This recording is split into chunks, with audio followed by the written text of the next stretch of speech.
Yes, it is that time again. Award season has kicked off, and first up we have the Palm Springs International Film Festival. Benedict Cumberbatch accepted the Ensemble Performance Award for The Imitation Game. And I'd like to start by thanking him, an extraordinary director whose vision, whose drive, whose energy, whose passion for the subject, whose incredibly brilliant, outsider, skewed Norwegian viewpoint on a very British biopic historical drama took us to a place where we had a real film that took it beyond dry biography. And every day he had the energy, often promoted by caffeine intake, it has to be said. He was loved by his cast and crew, affectionately called the Honey Monster. Reese Witherspoon picked up the Chairman's Award for her role in Wild. Our film, Wild, was born out of an instinct that Cheryl Strayed had to tell her story of how in 1995 she walked 1,100 miles of the Pacific Crest Trail after the death of her mother. She was just 28 years old, newly divorced, and she had never backpacked a day in her life.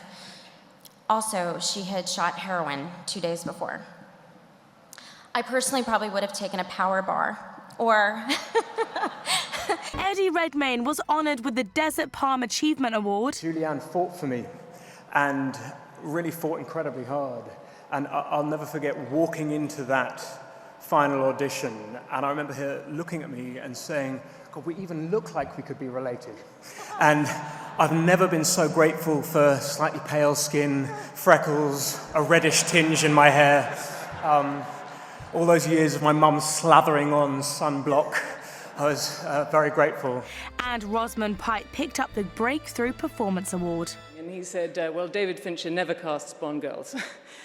So I said, well, maybe if I could meet him, or maybe I could talk to him. He said, David Fincher never does anything he doesn't want to do. I decided to go subliminal. I realized that if I was to get through to him, I had to enter his head without him knowing I was in there. So I made some calculated career choices. Doom, Wrath of the Titans, Johnny English Reborn. And after 12 years, bingo, he called. The Palm Springs Film Festival is considered by many to be the launch of award season, which continues on January 11th, when the Golden Globes will be handed out in Beverly Hills.